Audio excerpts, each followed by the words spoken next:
So boys, today I'm accompanied by two great gentlemen.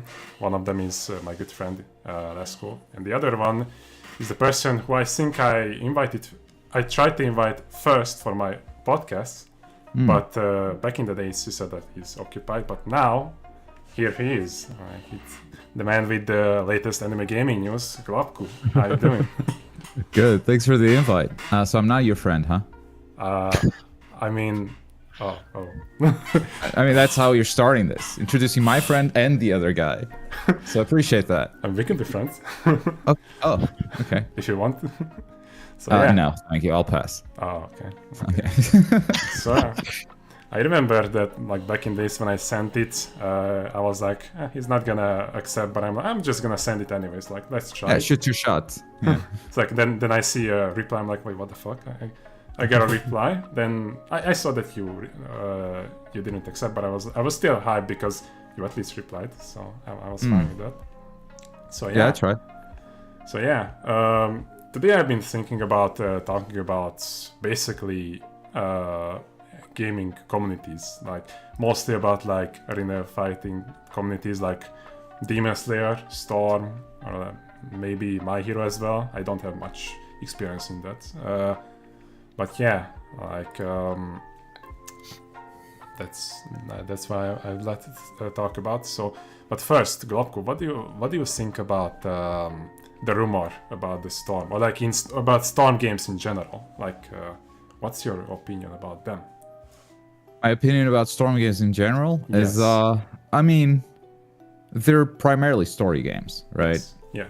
So like you see the flashy visuals and the focus on fan service and the focus on, pushing the graphics forward. And CyberConnect 2 has always been very cutting edge when it comes to making cutscenes and action shots and just like anime graphics in general. CyberConnect 2 was always the developer that was pushing things forward. But the multiplayer always felt like an afterthought. Like we have to have multiplayer for these games. So they always try to make a multiplayer system around their story game, using the story systems, which wasn't always great, but it evolved over time because they made 6 Storm games, and before that they made 5 Ultimate Ninjas.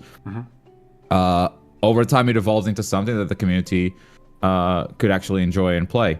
I mean, they've been enjoying these games for a longer time than Storm 4. Even on Storm 2, there was a competitive community and people playing it. I do think, like, there were infinite subs back then, right? So it was... yeah. Well, I think people will do anything to play a Naruto game competitively, no matter how geared towards competitive that is or not. But I think those games were always primarily story-focused, so...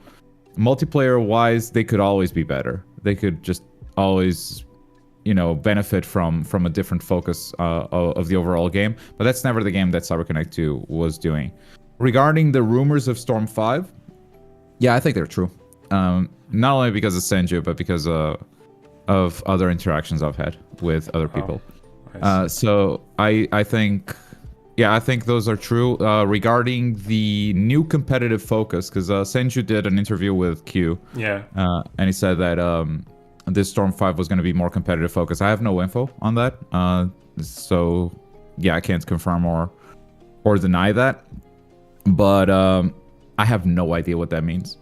I mean, if you look at it, every Storm got a bit more competitive. So, like, it cannot get worse, right? It can get worse. I think so. Yeah, I think it can't get worse. I mean, it did get worse for a while. Revolution. Yeah, I think Revolution was just universally hated.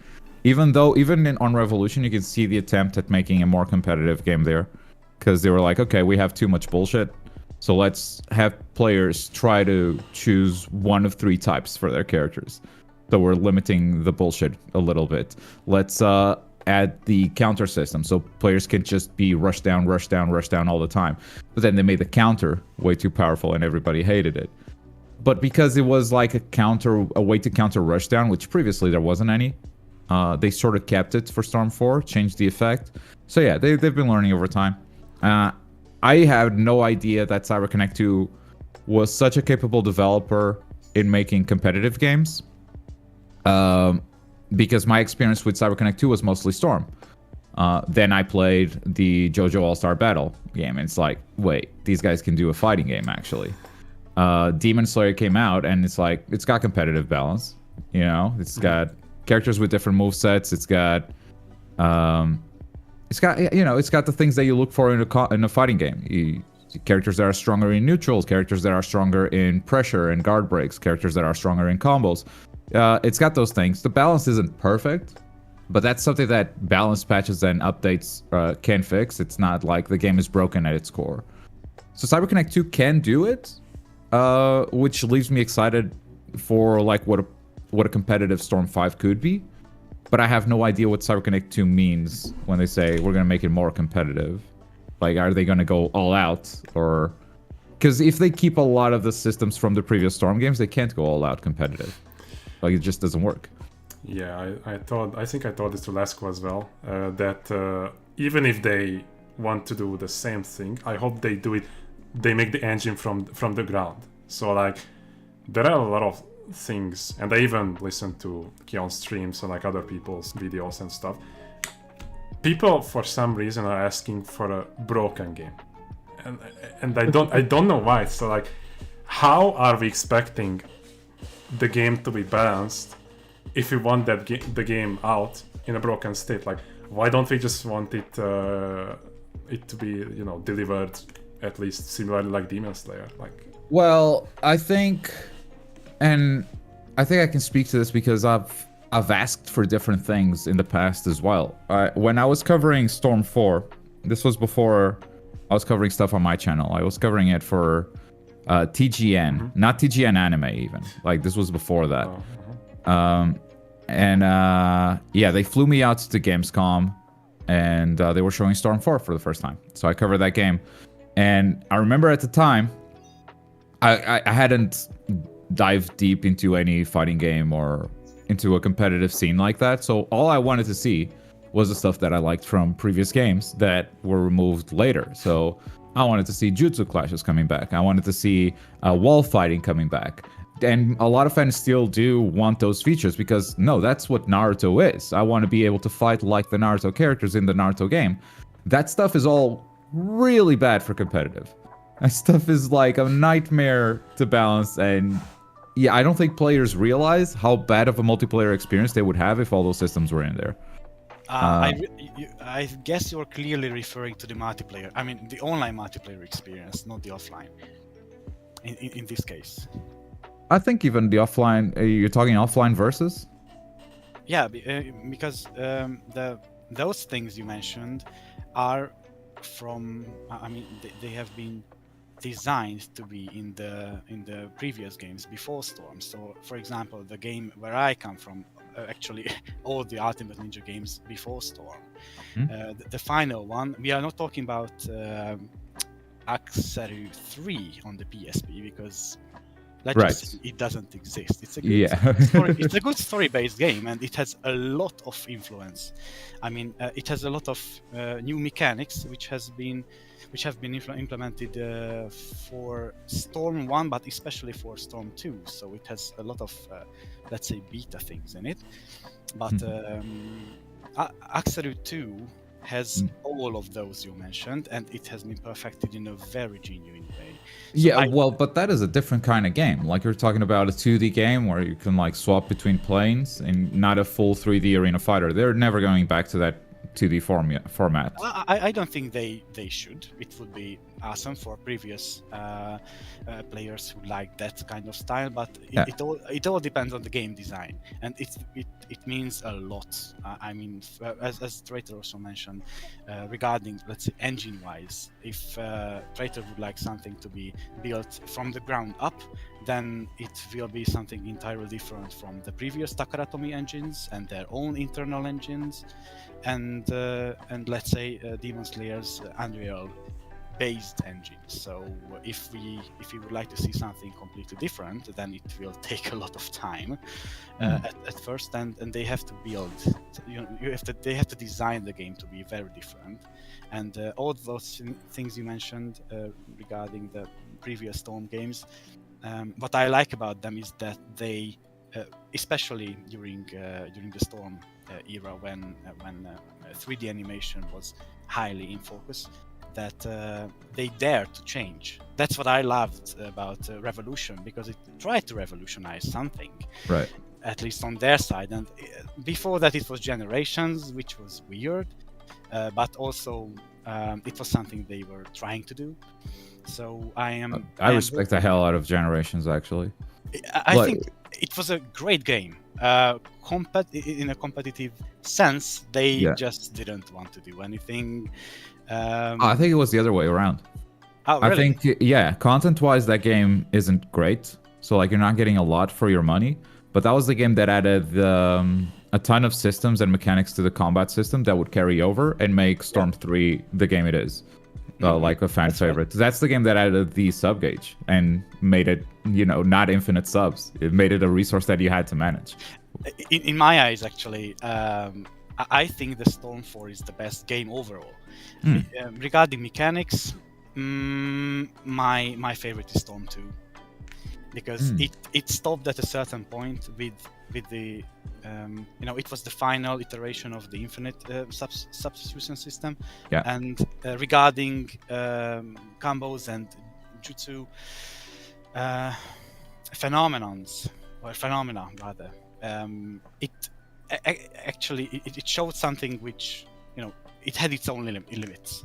Now with Storm 4, after 5 years or 6 now, it is kind of limitless, and I must say broken in some ways, because they just don't have infinite money and infinite time to develop or change anything with the infinite ideas.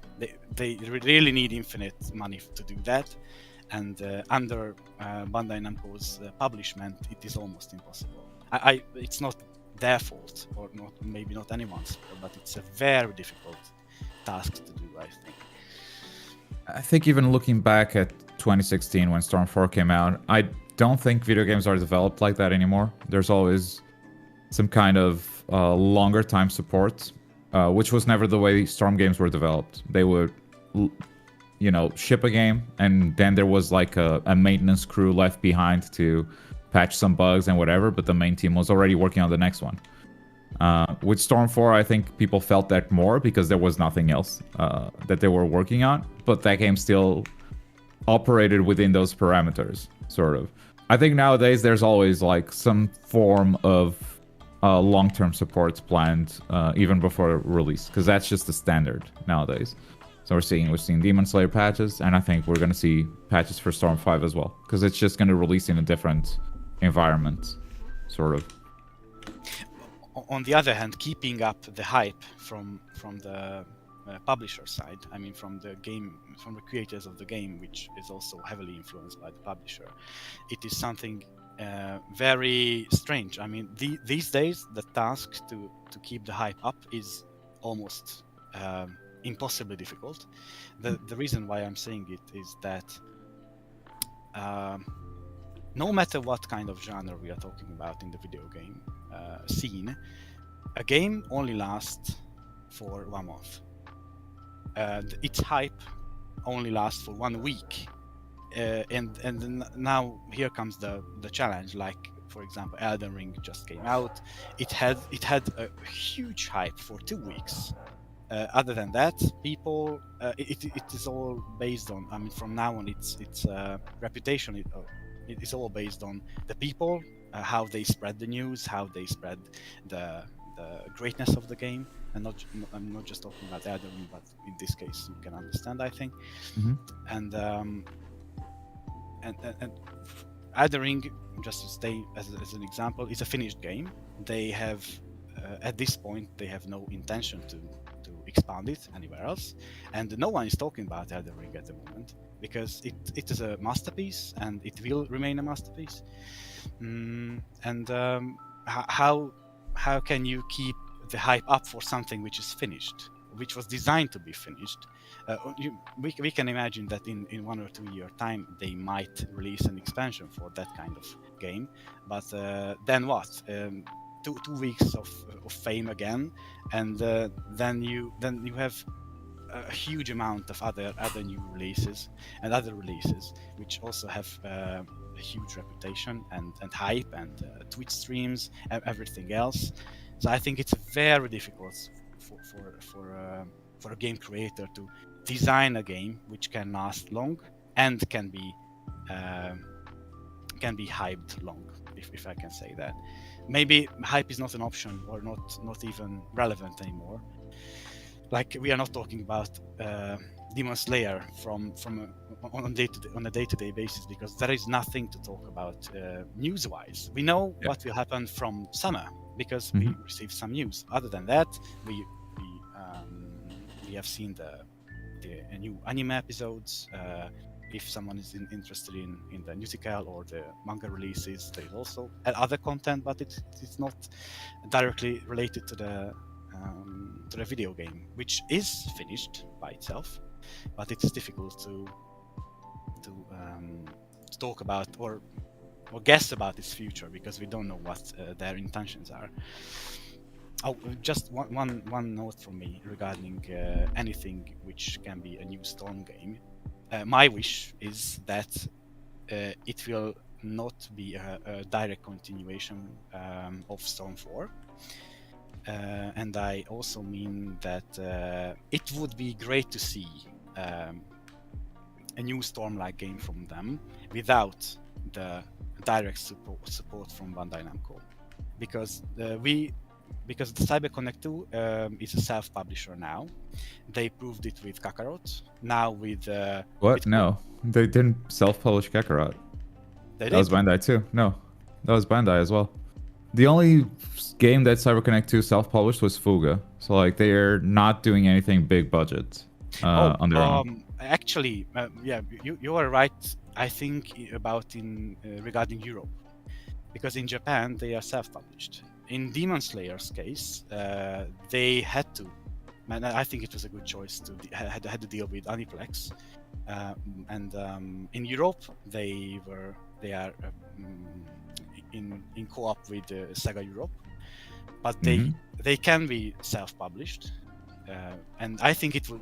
From, let's say, it's my wish. I would love to see a Storm-like game which has nothing to do with Bandai Namco. I love the Bandai Namco scenery and what they were able to do together, but it would be kind of revolutionary from that point, that they can finally show what they can do without under a big publisher, without being under a big publisher. Yeah, well, as long as Bandai has the Naruto IP, they really can't do it themselves. It all depends on money, I think. Licensing is not a big issue now, or at least that's what I want to believe. So that's something I just want to hope. And regarding Demon Slayer, it is also a different story because it has two very different publishers, and we have no idea what Sega Europe can help,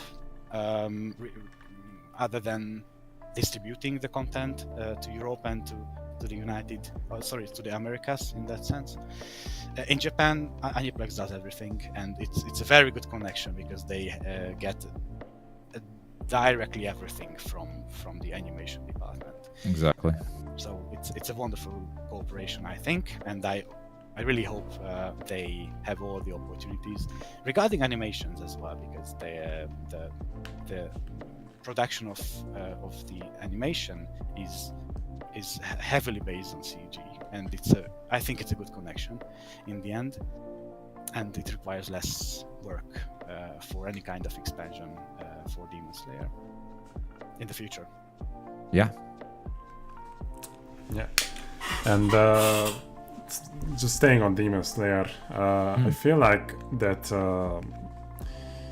I feel like this might be a weird comparison, but I feel like that the Demon Slayer is more, in terms of like atmosphere, it feels more like Demon Slayer is like, and this is gonna be weird how I'm gonna say, but it's like the EU type of game, and Storm is the NA type.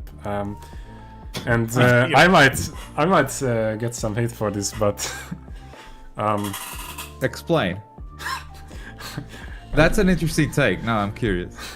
So like whenever you look at Demon Slayer, like in my opinion nowadays Demon Slayer is mostly played by you players. Like yeah, sometimes NA players also jump on that, but you don't really hear that much of. And I can't phrase it nicer, but hate by the EU players. But that's every game. Every game, North America are the ones that bitch the most about anything. Like, but that's any game. But and mainly sometimes Storm. that's good. Sometimes we get good things out of them bitching about stuff. But that's just their natural state. That doesn't mean they hate the game. I'm not saying that they're hating it. It's just that, like, I remember when you joined my stream on Friday, I believe, when you saw me playing against some guy and it started having lag spikes, and I was looking at chat and you were talking with Kion about, like, he was saying that this is the netcode, and you were like, no, like the guy is probably playing on Wi-Fi. Like if you're on Wi-Fi, that shit is gonna happen anyways. So. Yeah, the netcode isn't good, but the game shouldn't freeze for every 5 seconds. That is your connection, buddy. They can add rollback all you want. You're still gonna play like shit because that's you. That's not the netcode. Yeah, like some people tend to say that Storm has a better netcode. 100% no. Yeah, like just yes and no. Actually, okay. Yes and no. Let's stay with Q. I had to try like 6 to 7 times to connect with Q to pay, but now Demon Slayer, I have yes to and do no. it once. So what I like about Demon Slayer's netcode is that it can be a lot more stable over long distances than Storm ever was. But if I'm playing someone that lives just down the street, it has like a minimum amount of delay that it won't go below. So like playing someone from across the street or playing someone in France is exactly the same experience. Okay. I'm gonna feel the exact same delay. And in Storm, if I'm playing someone down the street, I don't have that delay. So Storm can be better in those short distances, but Demon Slayer handles long distances better, is my opinion on that. Yeah, like whenever I play against Koreans, like I'm probably gonna play with some Korean like after this podcast. Like whenever I play with them, I don't have lag spikes. There's like about a 1 second delay, but right, there's that. Like, but then there's this guy who lives in Hungary. He lives like 1 city away, and shit is as delayed as it is delayed with, let's say, with you. Like, let's assume we play on PlayStation. Like it's the same shit. Yeah. So yeah, there's like a minimum that they enforce, a minimum delay that they enforce, and I think that's how they get their stability. But yeah, that minimum shouldn't exist. When you have a better experience playing through remote play, which is not a dedicated netcode for your video game. It's like a generic thing that Steam has. When that is better than the netcode in your game, you fucked up. Yeah, and like for like one more topic, because I'm curious about both your takes. This might be a long or a short take, I don't know. But like whenever I say fighting games, like when I hear somebody call Demon Slayer or Storm or whatever as fighting games, I'm like, is it really though? So like I'm not gonna lie, I haven't played a lot of fighting games. Like yeah, I played FighterZ. I tried that Guilty Gear Strive, but like when I think I played FighterZ more than Strive. But when I played it might just be because I broke my right hand twice. Who knows? But like my hand, when I tried to actually like play competitively, my hand just started hurting because I had to do so much more than I have to do in Demon Slayer. Like yeah, I kind of have to react more in Demon Slayer and in Storm, but like in actual fighting games, it's like I don't know, like what are you guys, what are your takes on this stuff? Yeah, it's a different skill set. It depends on how much you want to stretch that definition. Like you start on a 2D fighting game, you start with Street Fighter, and you go, okay, every 2D fighting game is a fighting game, right? You go, okay, Mortal Kombat has a block button, that's weird, but that's still a fighting game. And you go, Tekken, you can strafe around, what the hell? Like it's still a fighting game. What is Smash Bros? Is that a fighting game? Some people say no already. No, that's a platform fighter, it's a different thing. So it depends on how much you want to stretch it. If you say, let's play some fighting games, I would never think of Storm or Demon Slayer first. Yeah. And that's why we call them arena fighters, because we know exactly what we're talking about. But would arena fighters fit into the big umbrella of fighting games? Doesn't matter. I don't know. I think as long as like you can have a competitive scene and these games get the respect when they deserve that respect, so they get the respect they deserve in big tournaments and stuff like that. Like I'd love to see a side Demon Slayer tournament at Evo, for instance. I think that'd be really cool. But I'd even fly out. I mean, but like you said, North America hates that game. They do. Like I don't know if that's happening. I don't think we have. Maybe like if Q wanted to make that happen, he could talk to the right people and you know push enough strings, enough buttons to make that happen. But I don't think we have a Demon Slayer champion in North America that is willing to push for that stuff. And I think that also reflects on the communities. I think the North American community was super I don't know, split when searching for tournaments and stuff. There was no hub for them to come together like we had in the EU community with the server that Ichunka and you know us put together. They had something, but they pretty much did 2 tournaments and they went too big too fast and just kind of blew in their faces. So yeah, the North American community never had like a beacon or a hub to play. Now they do, because we consolidated everything into that server. But maybe it's a bit too late. So the hub ends up being the most popular streamer, and that's Q. And if Q's not feeling it, that reflects upon the entire community. And he doesn't have to feel it. He's a player like anyone else. He's allowed to get tired of a game. But yeah, you hear a lot of opinions from North America just echoing what Q says. So you can tell how influential of a player he is. Yeah. Whereas, like, I think if I say something, even though I have perhaps an even bigger audience than Q, if I say something on Demon Slayer, you don't hear Europe echoing my thoughts. And that's because they have a competitive hub to play. Like, they can play tournaments without ever watching my videos. And North America didn't have that. Regarding evolution, for example, I think bringing a game there all depends on the communities. And you know, I have been in Evolution 2016 in Las Vegas, and ever since that point, and maybe a little starting before from that year, I followed everything which was related to Evolution, and they never tried to bring any kind of Naruto game as a side event, but they had all the power to do so.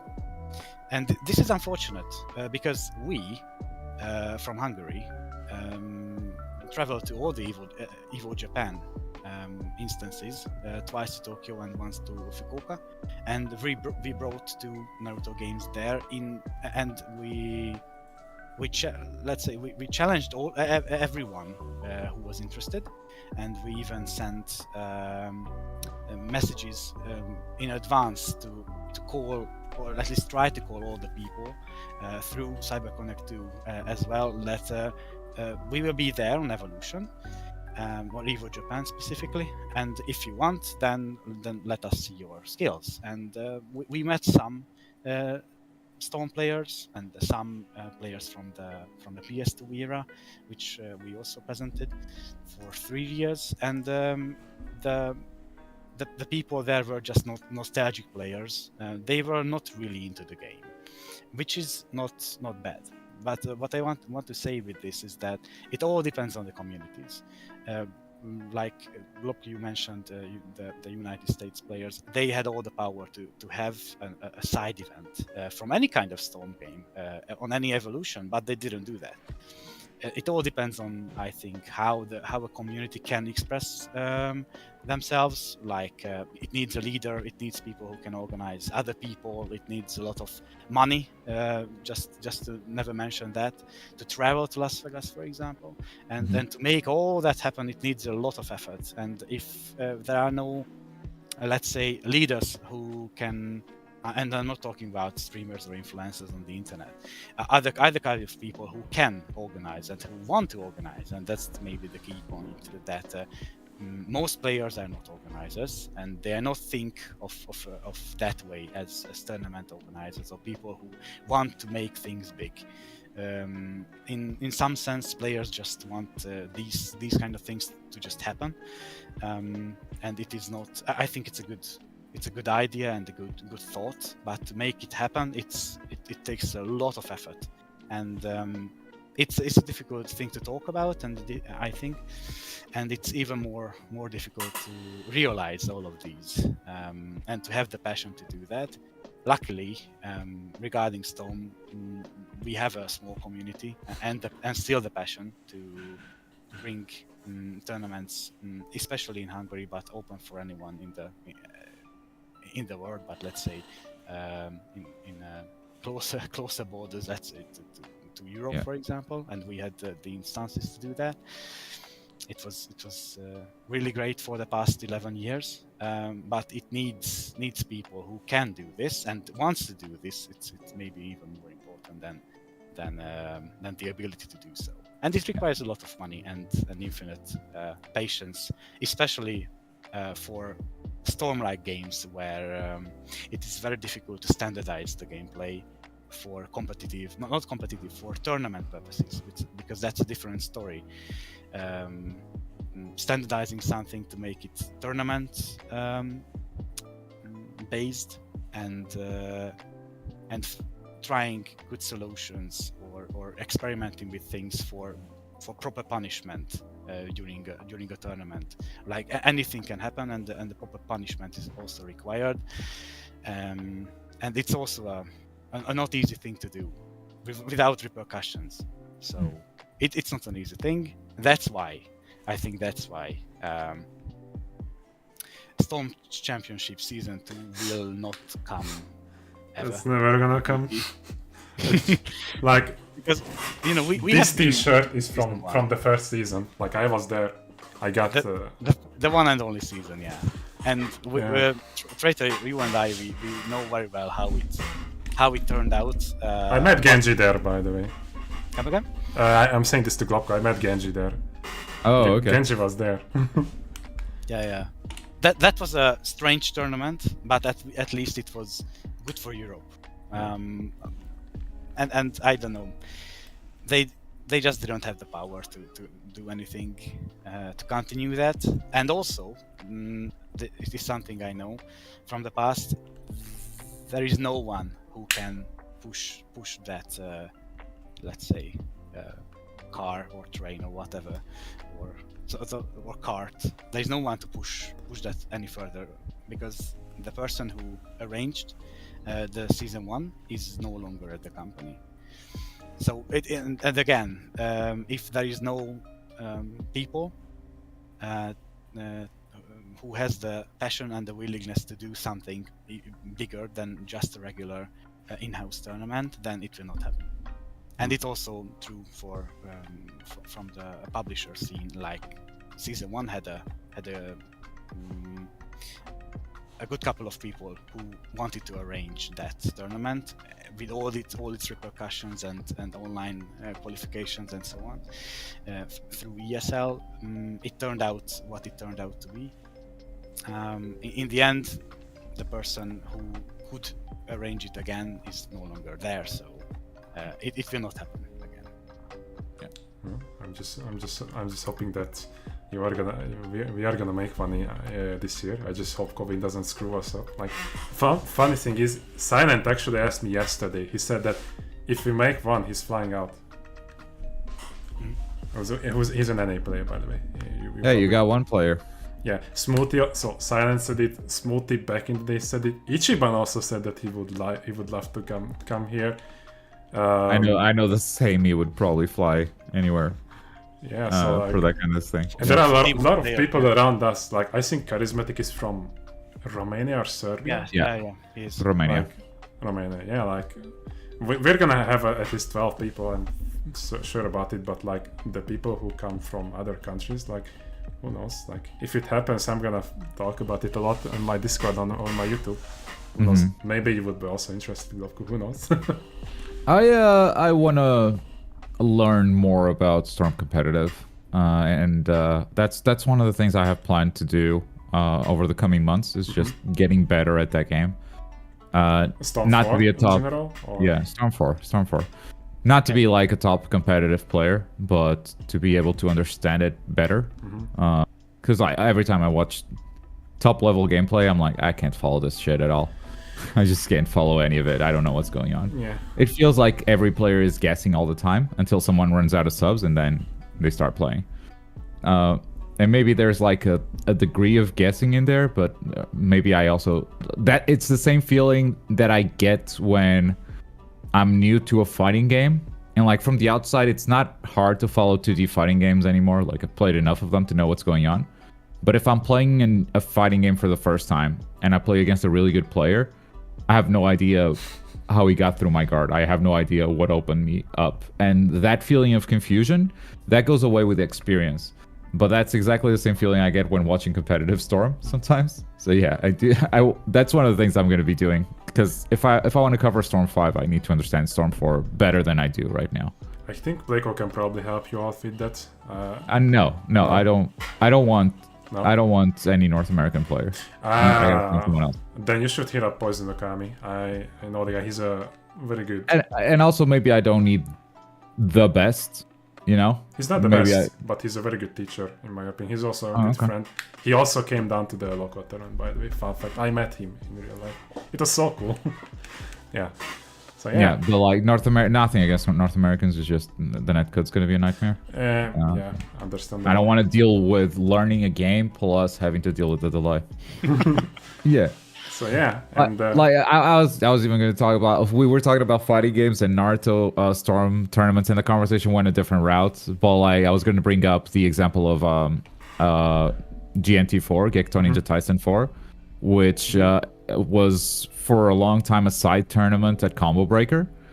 And this year, what's really cool is that, I don't know if you guys know this, but they made a mod for GNT4 called Super Naruto GNT4, which rebalanced the whole game, added some new moves, and they're actually working on DLC characters for that game that weren't in the original.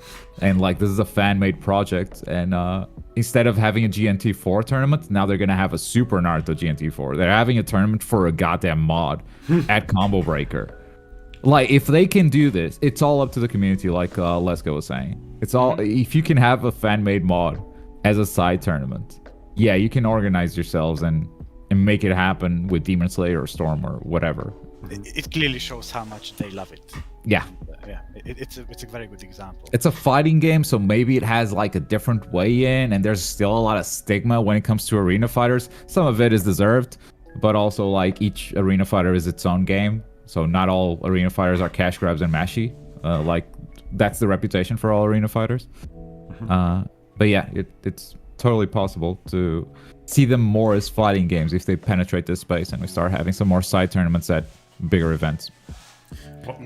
One thing that I hope for from Storm, by the way, like let's just assume that this really is gonna be a Storm. Like, it's probably not gonna be a Naruto FighterZ, which is like. It could have been. Oh, Arc System Works 2D. Would have been nice, but sure. Like, yeah, that's like, the dream. Whatever. But like. That's Storm, the bummer, isn't it? Yeah. It's like. I'm not a 2D. Okay, yes. Yeah. Storm, I love those games. Like, we're making another one. Yes, but also, god damn it. Like I'm not that much of a 2D guy. Like I would play it. I would love it. I could never get into top levels. But now with Storm, like the one thing that I want from Storm, and it's probably gonna bring it back, is that back in the days, and Lesko knows this a lot. Back in the days, I came from PC mods for Warcraft 3. I didn't even have a PS3, and I was like, YouTube brought up this game called Naruto Storm 2, Naruto Storm Generations. I don't remember which one was out at that point. And I'm like, dude, this looks awesome. How do I play this? And like one of my guildmates from Warcraft told me that, well, there's an event. You can try it out if you don't have a console. I'm like, okay, let's try it. I go there, and like that's where I met Lesko, and that's where Storm built up community in Hungary, and I'm just missing that. I'm missing that. Like we still have a community in Demon Slayer, but other than me, there's like maybe 2 other people who are actually playing it, not just like in like very very casual level. Like there's Nez, you know him. You saw one of his match in one of the tournaments. I think you were the one streaming that as well. And there's one more guy who's who Lesko knows. He probably knows who I'm thinking about. It's like I just want this community, like this family feeling back. But I don't know if it's gonna be able to. Like this is all I want. This is all I want. I don't care about I care about balance, but not as much as to capitalize on the community feeling. Remember what I told about hype? It's also true for the players, because players have, like regular individuals, have so much to choose as an entertainment, and it's also true for games. So if you want to dedicate your time to something for a longer period of time, then it's your choice. So if, let's say, Demon Slayer was enough for someone to just play through the whole story, have a SS rank for everything, learning every moveset for every character, and not the very special things, but let's say trying all kinds of different scenarios online, and in the end, if you don't find it more entertaining than any other game, let's say a video game or a book, then it's not that you're screwed, but you will choose something else. So you need your passion to be controlled by yourself. It's all your choice, and that's why communities are very hard to keep themselves alive, because if there is a leader, then for example of a community, which is not, you can't be a leader of a global community. It's too difficult, and maybe culture-wise it's almost irrelevant to have a community on a global scale. But if you have something as a community and it has a leader, it will have somewhere to go. It will have a path, or maybe not, but the leader has to do something. And it's also true for the players. If there is no passion, or if there is something else which is more attractive, a very new game which just came out, and it's like a Storm game, but and I rather play that instead of Demon Slayer at the moment, then you just can't have them back. It's not your choice. It's very difficult to keep people engaged in a certain game for a long period of time. And we are just talking about a game like Demon Slayer, which is just let's say 4 months and 2 more. Yeah, it's just half a year. So after half a year, we are talking about maintaining a community which should be self-maintained, and it's a hard topic to follow. Right. You can just choose any other kind of type of entertainment, and you will be good in your shoes. But it's just almost an impossible challenge to keep all those let's say talented and skilled players of the current Demon Slayer. Yeah, there's got to be something from the publisher side. They have to to be more than what it is right now. Like, I think the community, especially on the EU side, has done a great job keeping that alive.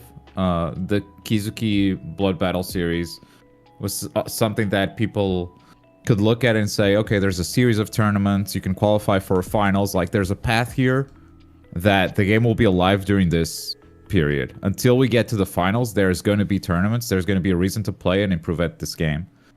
And now that we have DLC announced, okay, we know that the life of the game is going to be extended, and the Kizuki Blood Battle will probably follow that with a second season.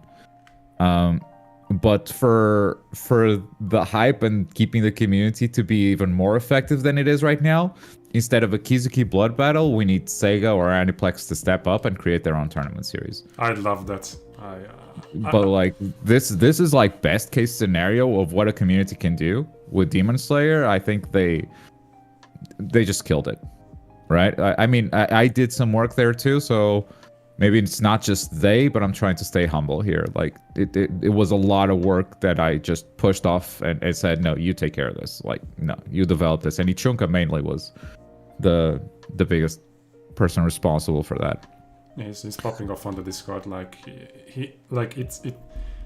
In Storm, I made some tournaments. It was a pain in the ass to maintain it and stream it, and I didn't even play in them. Like I was like, no, I'm not doing this shit. But right now, when the tournament That's happens, the ultimate sacrifice of a TO, man. Like you love a game so much that you want to develop a community around it, and then it's too much for you to play in your own tournaments. You know, you can't even enjoy the game. Yeah, but now Ichunka is like popping off on keeping the Discord, keeping up everybody. Like some people, like, and it's only like I think 2 people who've been crying about like what's happening. Like there was like maybe one guy who got DQ'd, and he was like, "Oh, this sucks," and I'm like, "Okay, you're gonna join anyways, so like, who cares?" Like it's not a nice take, but like, okay, it's not like the publisher is helping out. Like we are just individuals who are probably gonna make mistakes. Like right, but it's as a publisher. And this is where it gets tricky. As a publisher, you cannot have your own tournament series unless, one, you're doing offline, which, you know, is going to limit the number of players that are going to fly to your events, or you do online, but you got to add spectator mode.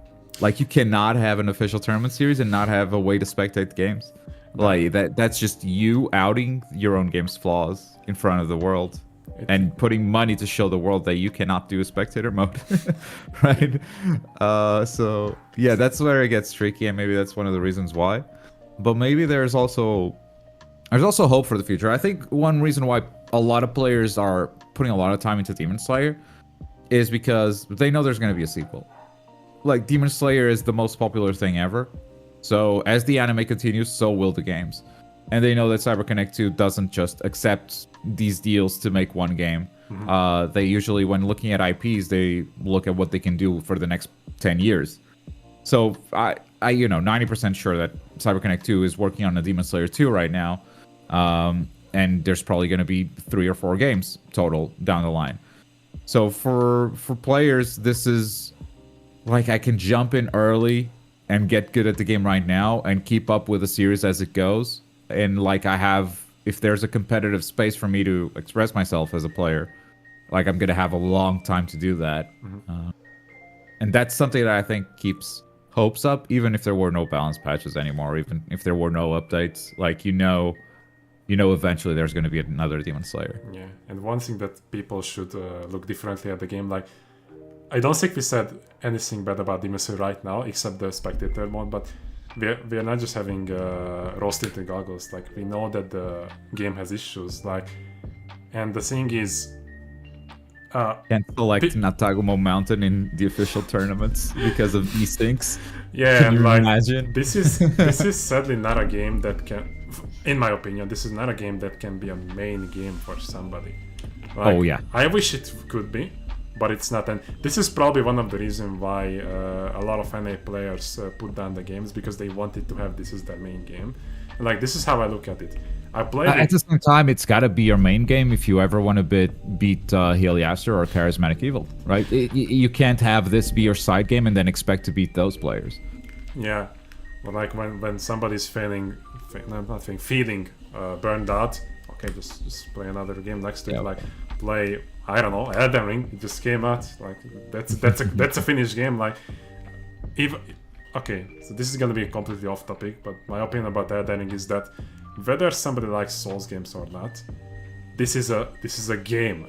A game, not a game that got cut into like 7 fucking pieces into DLCs. No, this is a game from back in the days. Like this is finished. This is a complete game, and yeah, like just play another game. If Demon Slayer is burning you out, play another game.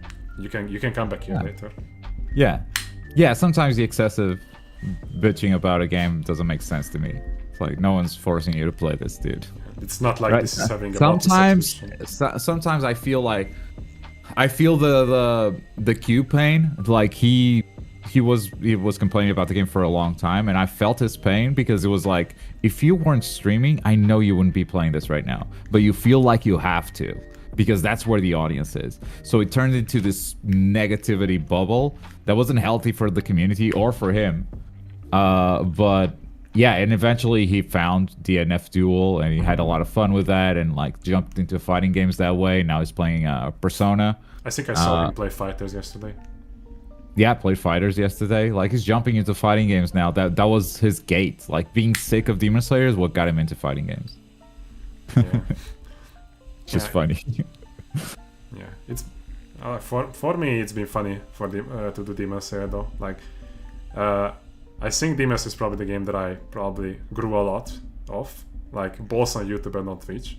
Like, whenever I play somebody, or like somebody sees me on Discord, he's like, "Oh, I know," or when I rate somebody on Twitch, he's like, "Wait, is this him?" I'm like, "Wait, what?" And it feels so nice. Like, it's yeah. so I think at least within the Demon Slayer community, everyone knows Trader. Yeah, right. Like the guy that's bitching about the cars every 5 minutes. I'm gonna keep doing that. I don't care. You can't bitch about Akaza. You played Akaza in the tournament, so you are disqualified from bitching about Akaza. Fuck, man. I wanted to fight you in that tournament with Akaza. Like, I probably would have lost, but I wanted to. Like, I wanted to. I was curious how I would do. Okay. Yeah. So, yeah. I don't really know what to talk about now. I kind of extinguished all the topics. Okay. So yeah, thank you very much for being here, both of you. I really appreciate, Globku, that you came up. Not you, let's go. Yeah. You really appreciates me. You're his friend, though. So, Let's not forget that. Yeah, I mean, maybe we can be friends. Like, maybe later. Like, maybe. Who knows? I'll put it in my schedule. Don't forget, I subbed to your channel. You also said that I'm a friend. Right, if you sub, you're my friend. Yeah. Like, That's how it works. Yeah. I got it. So yeah, thank you all for joining, and I hope that we can do it in the future, maybe a year down the line in Hinokami 2. Who knows? Who knows? Yeah. So thank you all for joining. Peace out.